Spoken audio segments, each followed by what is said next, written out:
Our story begins when, 5 years ago, portals called gates opened to different levels of another world called the Shadow World, and people who could access these portals are known as Awakeners with special abilities, with the Shadow World granting them the chance to level up, or get unalived while trying.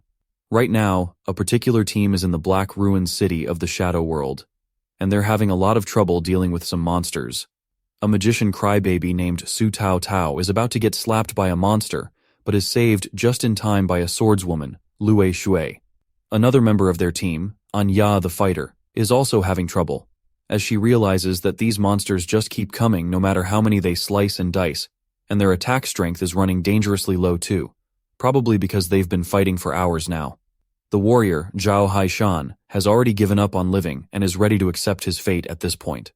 Lu Feng, our MC, asks his teammates to release him from a protective barrier they had put him in because he's a newbie, which Lue Shui reminds him of, but he's going to have to join the fight sooner or later. And it's not looking like she has any other choice at this point in the battle anyway, especially when a much bigger monster appears.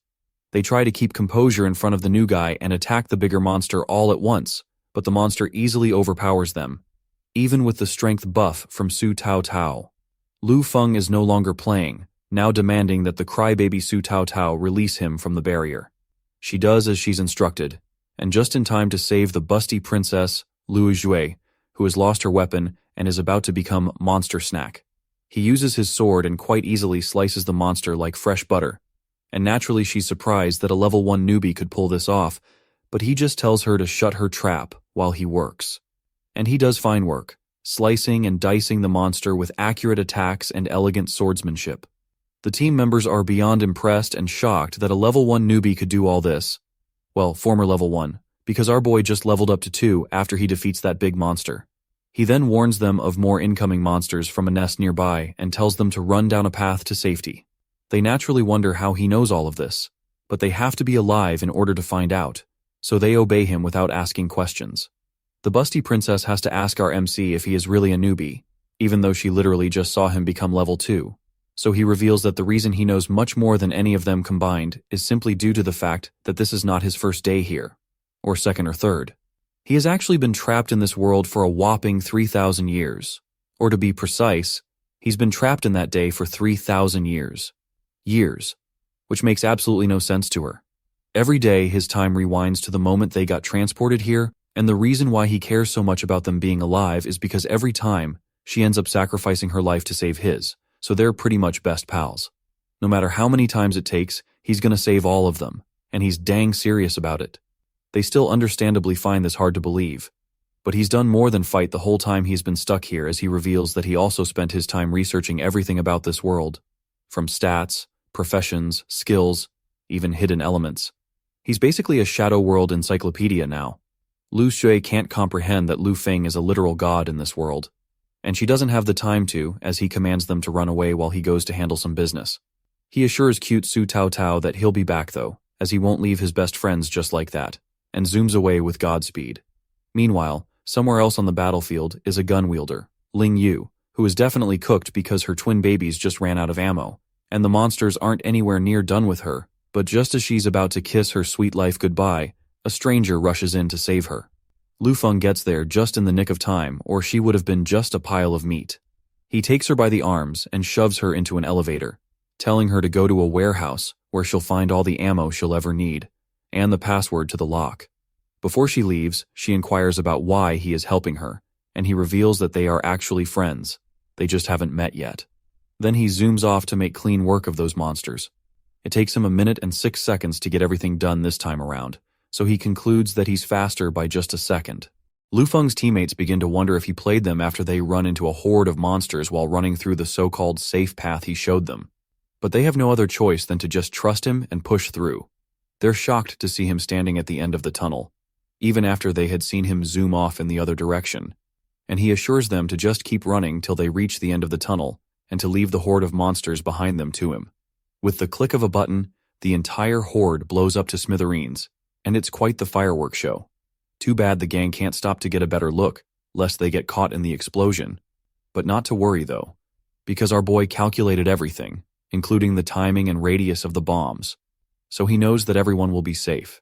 He takes them all to a safe place where they can watch all the chaos unfold from a safe distance, and asks if they believe him now. But even though they admit he's way too strong for a newbie, they don't quite yet. Maps and bombs aren't that hard to obtain around here, so pretty much anyone could do it. Anyone except them, that is. Such ingrates. Besides fighting, he's been doing a lot of learning too. From piloting a plane to medical techniques, even strategic games, you name it. Kakianya inquires if he's made any more pals in the so-called 3,000 years, and he indeed has. He knows most of the 100 people that were transported to this world at the beginning, but out of that many, only 7 are truly dear to him. They try to inquire more to satisfy their disbelief, but our boy has to cut this little interview short, as he has more important matters to attend to. The sun is about to rise again, and that means a restart for him, so he needs to send them all back to human land before that happens. Suddenly, a cable car starts working, which is weird, but Lu Feng had actually reworked the city's electrical system to start functioning at that very moment, like the OPMC he is. Somewhere else in the city, the level boss, Steel-Winged Giant, is wreaking havoc, and the Awakener's attacks do nothing to even slow it down, talk less of dealing damage. The commander realizes that the monster is way out of their league, and is about to order a retreat when someone casually makes a grand entrance. It's Lu Feng, and he's ready to get to work. The commander naturally doesn't want to allow a level 2 nobody anywhere near that thing, but has no choice but to take a back seat and watch an overconfident rookie player fall to his doom, after Lu Feng outright ignores him. Psych. Our boy's attacks deal serious damage to everyone's surprise, but he only cuts specific weak points, which are the fingers of the giant. After that, he predicts that it will go into the second stage, and just like he said, it enters a rope stage where it uses whips to attack. But he won't let it get to the third stage, Steel Wing, where he predicts it will release numerous sword attacks at once and instantly end everyone. Instead, to everyone's shock, he delivers carefully coordinated attacks at specific points on the monster, which makes it reveal its control center, which he quite easily finds and stabs. And that's the end of that. It falls apart and blows up immediately, and the commander can't tell if she just witnessed a level 2 player or a god in action. After the explosion, everyone is shocked to see that a level 2 rookie totally deleted a boss monster from existence. Everyone in 10,000 times the monster drops a sweet reward after slaying it, and our boy knows this one is going to drop a steel-winged giant mechanic egg, but too bad it's going to waste like it did every other time he repeated the day. With the boss taken care of, the level has been cleared and everyone will be transported back to human land after a minute. His teammates, who had watched everything from a safe distance like he intended, start to believe a little that he might actually be telling the truth. But they'd only truly know once they go back and don't see him. Meanwhile, our boy is gearing up for his restart, because every morning at 6 a.m. on the dot, or after the boss is dealt with, his day refreshes and he starts again.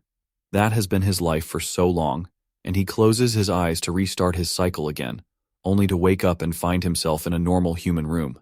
Lu Feng almost can't believe he's actually back in the land of humans. After so many years of repeating a cycle of fighting and death, he has finally returned to his sphere home. His level and stats are still pretty much the same as they were after defeating the boss, that is, still very low, and the sweet bonus also came with him, sitting and just waiting to be cracked. It's a steel-wing giant's egg, and for some reason, the system doesn't know how it can be hatched, which is weird, because he doesn't know just one, but 7 ways he can go about cracking that bad boy. Just then, a knock comes from his door, and it's his adorable little sister, Lu Yao, who was extremely worried when her big brother decided to suddenly disappear for a whole day and his phone wasn't going through. Amidst her yapping, her brother ambushes her with a warm embrace, having missed her for thousands of years.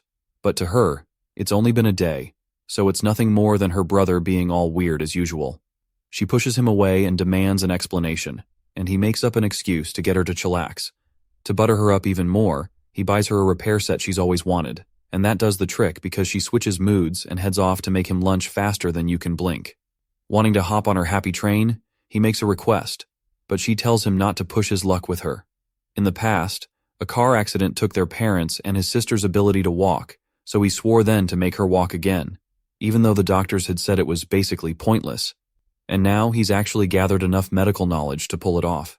He casually floats the idea of doing the surgery himself while she's cooking, and she immediately turns it down, not wanting to raise her hopes up for nothing. Just then, the TV interrupts them, and the reporter is explaining how the gates came to be, and how the awakened must risk their lives to clear them. These awakened have supernatural abilities and can choose a profession and a gate to conquer. But sometimes they're dragged into high-level, unknown, dangerous worlds against their will, and have to fight their way out. Rumors say that only when the god-rank shadow world is dealt with can all the other gates disappear. Then the guild leader of the #1 Awakeners Guild, called Ark, makes an appearance. His name is Alston, and he currently holds the position of strongest awakener in the world, having conquered multiple shadow worlds in his time. He is giving All Might vibes, preaching hope, being a legend, the full package. He truly believes that one day every awakener will be free, but our boy Lu Feng knows it's all crap on top of crap. The truth is that Alston is actually a demon who unalives people just to fill his own power and would hunt down everyone, including our MC, and use their life force to recover. His real goal is not to free awakeners, but to use them as pedestals to his throne as a god who controls this world. So yeah, he's definitely giving more of Homelander's vibes now. Anyway, our boy reckons he should avoid that psycho until he gets stronger. If he wants any chance at beating him, he'll need his very own guild, and he knows the exact people he needs, starting with his teammates back at the raid. Sometime during his repetitions, a scholar had predicted that the next time the Awakeners are forcefully summoned, it would be a catastrophic level world, and he needs to make sure all his friends survive that one as well. The sound of his sister calling him to lunch brings him out of his thoughts. He can't save the world on an empty stomach now, can he? Meanwhile, the golden egg he left in his room is beginning to crack and hatch a little. So our boy Lu Feng goes to pay the Awakened Service Center a little visit, but everyone there just wants to join the Ark Guild like it's hot cake. And no one really wants to actually start a new guild, which is why it shocks everybody when a total nobody like our MC applies to start his very own guild. Normally, only level 50 and above create guilds of their own, and Lu Feng is a measly level 9. The receptionist explains that he would need to submit an A-rank item as collateral while they study it for 1 week, and people around him laugh at this because there's no way a level 9 even has a C-rank item, talk less of an A-rank. But our boy blows the hell out of everyone's mind when he casually pulls out his golden egg, which is basically an S-rank treasure. He tells the receptionist to handle it with care and at a stable temperature, and she informs him that at least 3 people have to actually join his guild in the next 36 hours, lest his application be voided. It's no matter for him though, for he already knows everyone he wants, and he will make them join, whatever means necessary. At a kendo gym in London, our busty princess Luo Shui is destroying her training opponent when she gets a random notification on her phone. She annoyingly declines Lu Feng's offer immediately without giving it a second thought. She obviously still doesn't believe that our boy spent that much time in the shadow world. At an establishment, the CEO, who happens to be Anya, is about to lay a poor employee off for slacking around when she sees Lu Feng's notification and spends even less time than Luo Shui in rejecting it. At the military base, Zhao Haishan is busy transporting some heavy delicate mech technology when he receives Lu Feng's invite. This one doesn't even read it and immediately assumes it's one of those scams, rejecting it. Su Tao Tao doesn't accept his invitation either, and it seems that nobody in his team believes him. He'll just have to start with others first and circle back to them later. At a gang fight, some men hail Jia as their big sis, while she single-handedly teaches the opposing team a lesson as she won't allow anyone to bully her underlings. Some guy has a fun idea and rains multiple bullets at her, but she stops each and every one of them with her ability, changes their trajectory, and shoots them right back at him. She then warns him to stay the hell away from her boys, uses her ability to pull him up, and shoves him at a wall. The boys hail her and glaze her real good, and she's basking in all the glory until a strong voice interrupts her, a guy speaking to her like he knows her. Lu Feng asks her to join his guild, being as blunt as humanly possible about it, and she refuses to join a crazy level 9 who thinks he can run a guild by himself naturally. Her boys decide to test the guy who wants their all-powerful big sister, and just a single punch from him sends the 2 grown men flying back to wherever the hell they came from. Shaya is very impressed that he could convert a weak and basic attack like a punch into a powerful blow, but he explains that once you practice a single move 1,000 times, you tend to become OP at it. She then decides to test him herself and throws random stuff at him with her ability, which he dodges, and before she can blink, he's already behind her with a blade to her throat. Being the sore loser that she is, she points out that using a weapon isn't fair, and our boy decides to beat her at her own game, mind ability.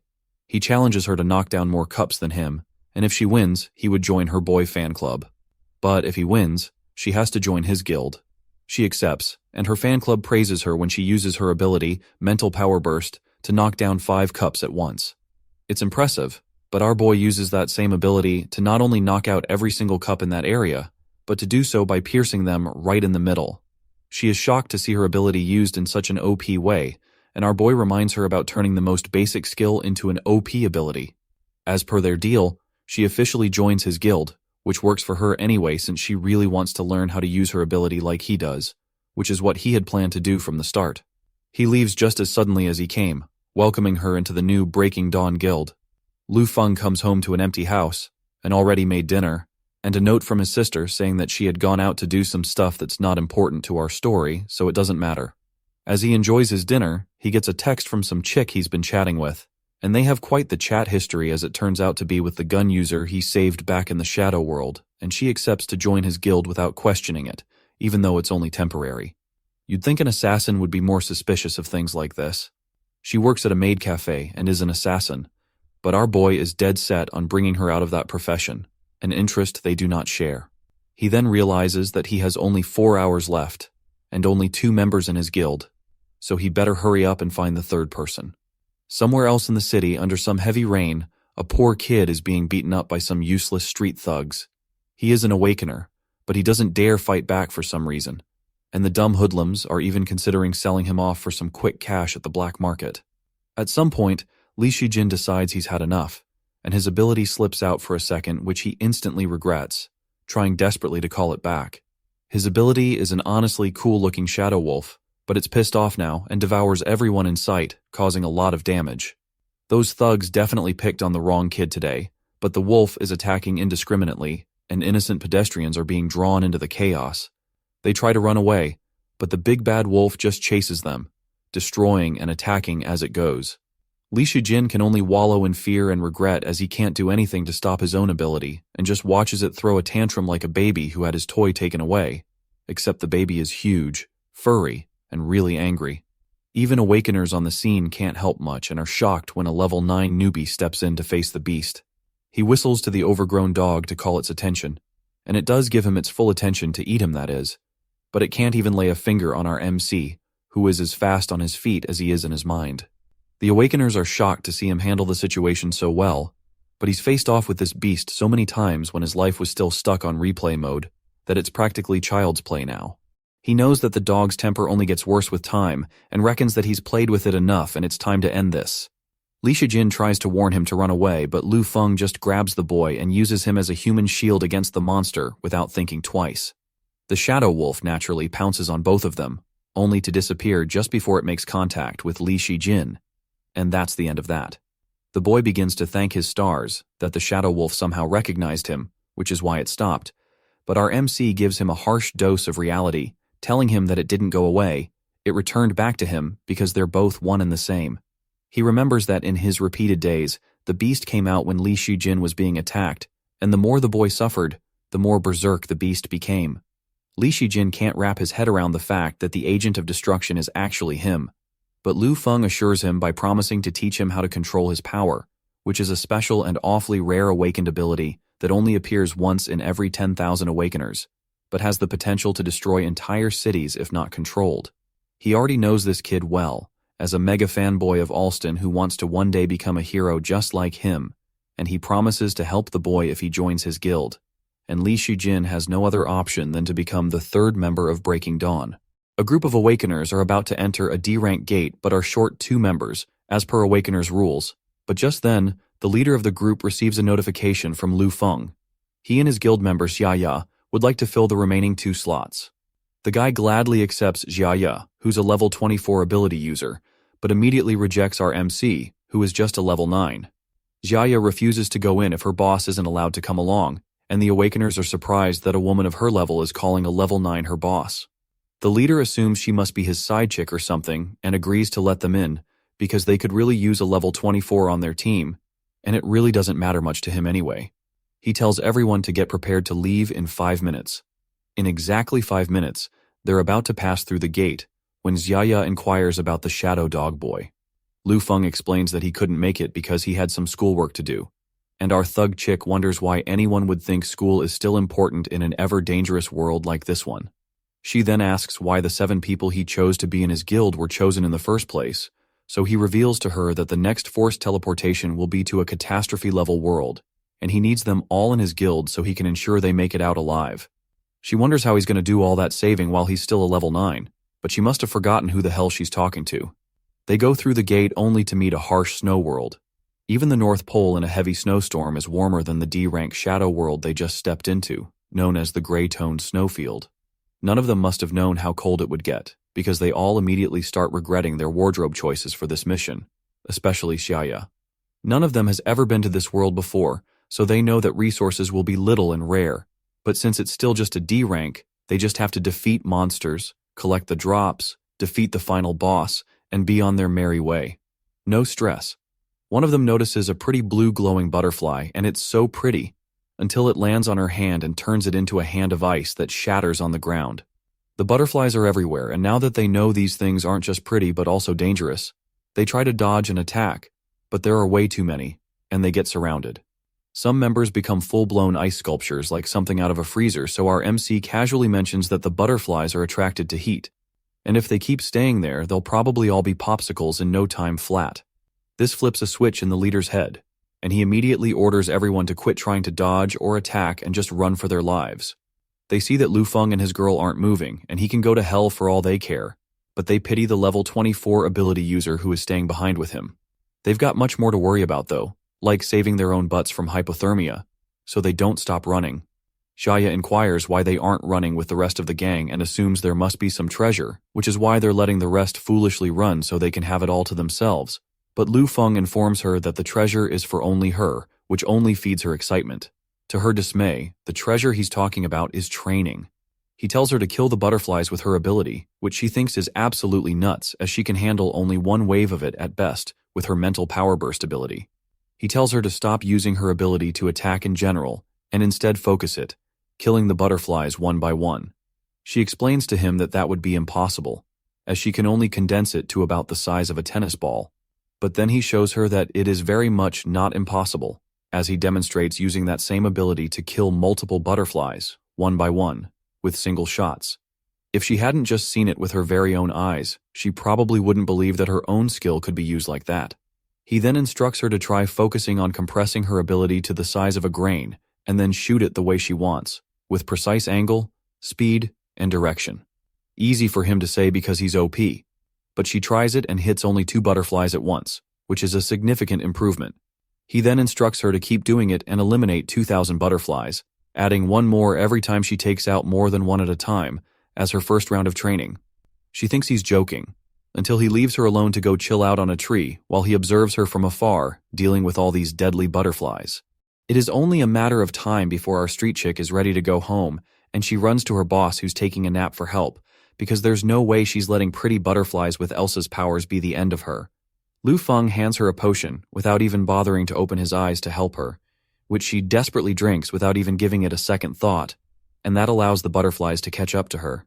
They totally ignore her though, and she begins to wonder if that was an invisibility potion she just took. It's actually a low-level heat-concealing potion that conceals humans' natural heat so the butterflies won't be attracted to her anymore, and she can train freely. Xiaya inquires as to how he knows they would need this and if he knew about the world before they even passed through the gate, and he promises to tell her as long as she doesn't stop training. She knows that the gate only shows the difficulty level, but nobody actually knows what the world would be like except our MC isn't like anybody else. He's literally part of the system now, having gained enough knowledge to easily predict how a world would turn out to be. Once you've been in the Shadow Realm for 3,000 years, you learn to pick up a thing or two about these worlds. Xiaya probably couldn't do that even if she was given 10,000 years, so she doesn't fully believe him yet. But she keeps training under him, and Lu Feng notices if she misses a butterfly and adds it back for her every single time. Meanwhile, most of the Awakeners they came to the world with are already ice sculptures, just there chilling, literally. The Awakeners have never seen a D-rank world claim so many lives in one go. It's because the monsters here have Elsa-like powers, so that makes them such a pain to deal with. Before they can even recover from the butterflies, bigger trouble comes knocking at their door. Giant bug monsters. They ambush the Awakeners and take them off guard, and the team tries to attack, but they deal little damage. Soon they're overwhelmed and it turns into a massacre, with panic and death everywhere you look. Even the leader loses hope when faced with an elite rank Void Reaper. Meanwhile, Jaya has finally done what her boss instructed her to do, and just like he did it. She's excited and rushes to show him, only to find out that our MC isn't chilling on the tree anymore and is nowhere to be found. She can't believe he actually ran away and left her to deal with these all on her own. Back to the battle. Only the leader and one other chick, one of the people that insulted our MC earlier, are left standing, cornered in the middle of hungry-looking bug monsters. The leader tries to attack, but the bugs make easy and quick work of him, piercing him before he can even land a solid hit. The girl breaks down in tears, about to kiss her sweet life goodbye, when Lu Feng swoops in to save the day, as usual, like the OP MC he is. He slashes the monster in half with one strike, and then makes clean work of the other bugs, cutting them down with precise attacks. The last one tries to run away, which he can allow, but he will be needing its head, so he casually takes it. The chick is shocked that the level 9 newbie she had insulted just saved her, like she should be. She tries to thank him, but she shouldn't flatter herself, as our boy just needed the head of a bug for something, and saving her was a total coincidence, for he couldn't care less about her life even if he tried.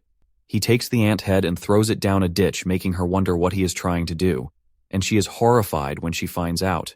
He is using the head of the bug monster as bait to get the attention of the monster chilling down there, the final boss of this world, and true to that, it does show, and not just one, two of them. Just like Lu Feng predicted, 2 giant centipede boss monsters, known as Swofield Giant Centipede, the final boss of this world. The twin centipedes burrow out from underground, looking scary as ever, and the girl is horrified because if the bug monsters they fought earlier were serious trouble, then she is currently in the pits of hell. Ironic, because they're actually battling on a snowman's land. Lu Feng orders her to get as far away as possible if she values her life, and the girl thinks he must be crazy if he thinks he can beat not just 1, but 2 boss-level monsters at the same time. Our MC isn't crazy, but he's definitely going to beat them black and blue. They fire a storm of ice crystals at Lu Feng, but he swiftly deflects and dodges them like he always has done. He then jumps and hitches a ride on one of the centipedes, and that's when the girl becomes sure that the man in front of her definitely has more than a few screws loose. He shoves his blade into the monster's core located at the forehead, and this makes it go absolutely mental. It wriggles and twists, trying to shake our boy off, but he's just playing cowboy rodeo with these overgrown insects. The twin centipedes burrow their way in and out of the ground in an attempt to shake Lu Feng off, but he sticks on like a stubborn bumper sticker that the car owner has grown tired of. The girl is shocked to find out that he's still sticking strong and untouched too, even after all that, and begins to wonder who the hell they had accepted into their team.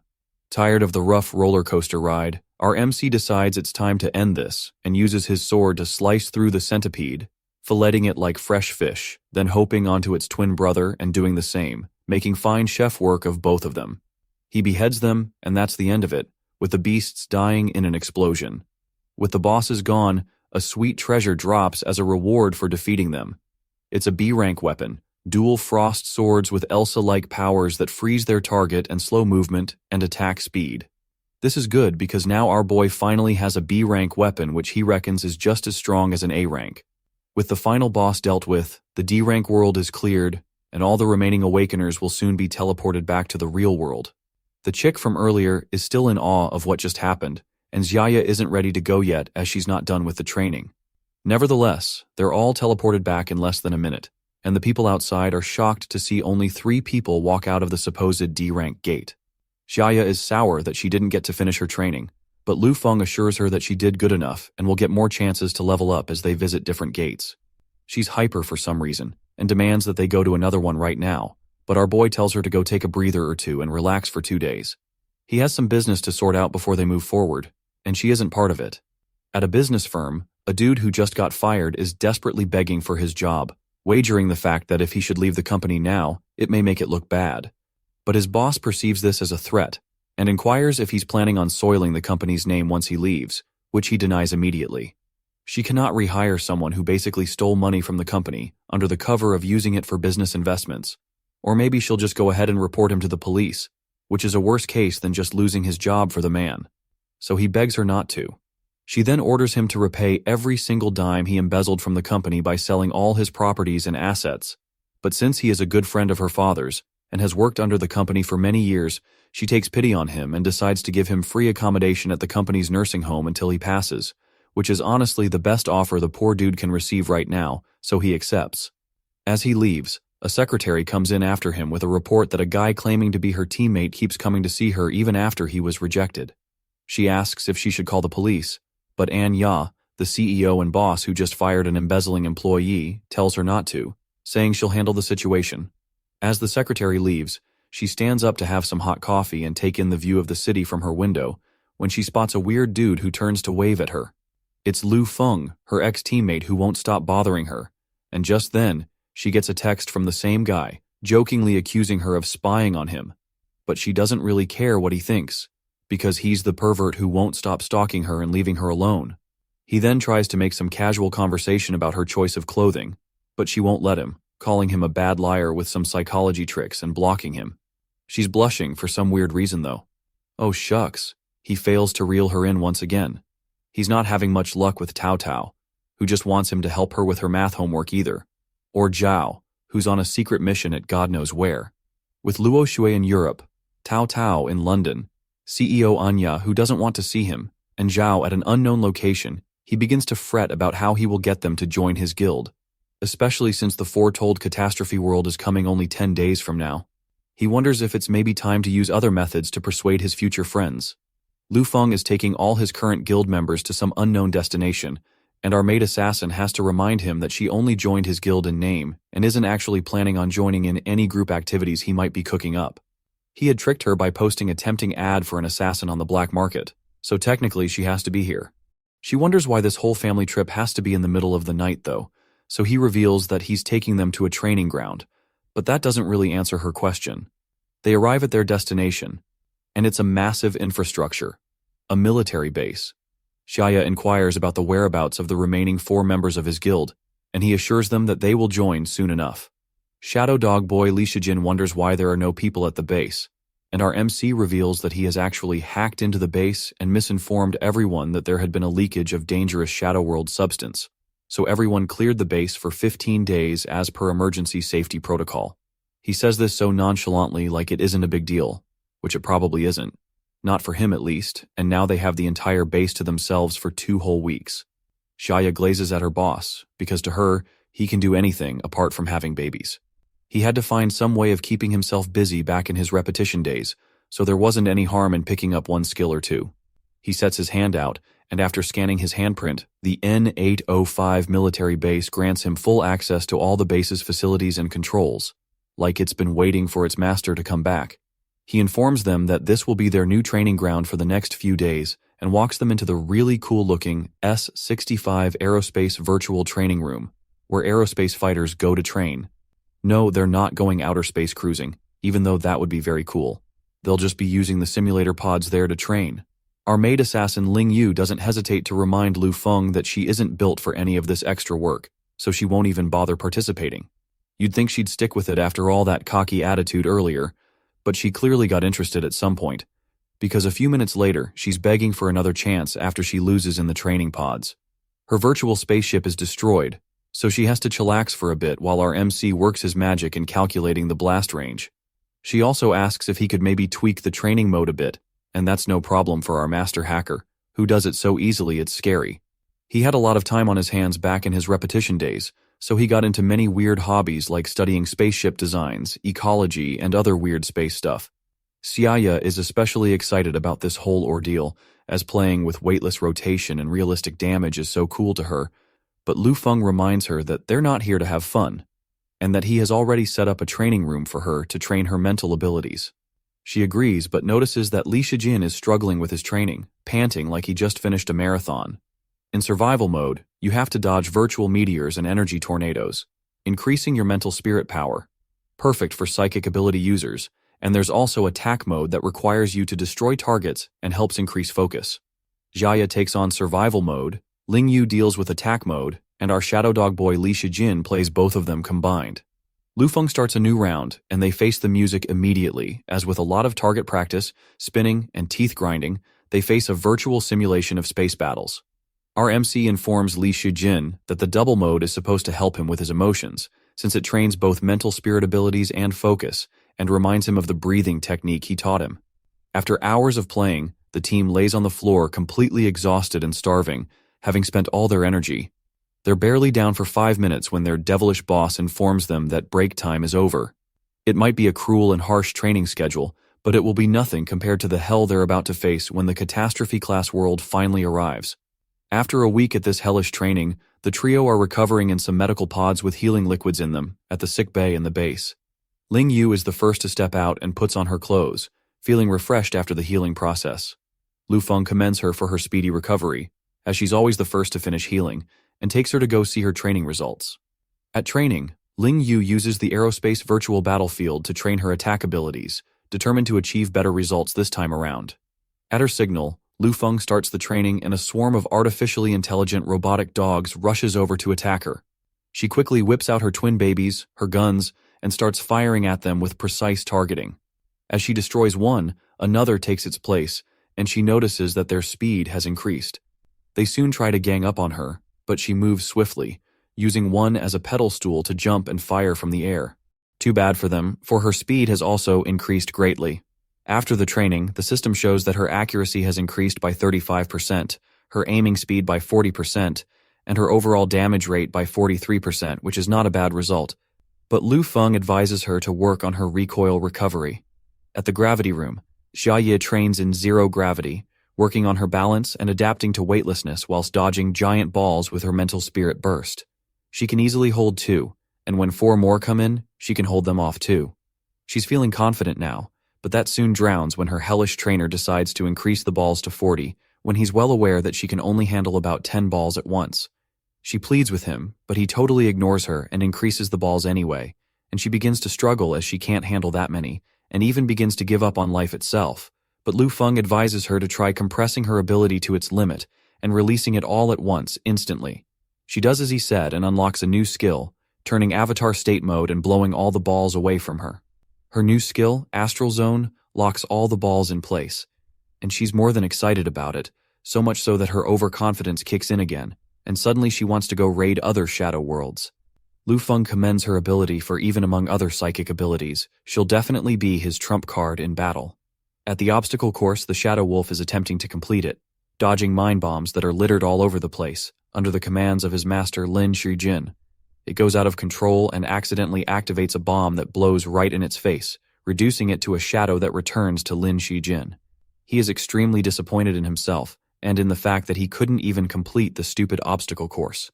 His trainer, Lu Feng, reminds him of where he started, from only being able to control the wolf for a few 7 seconds before it goes berserk again to being able to hold it for a whole 3 minutes, which is pretty impressive.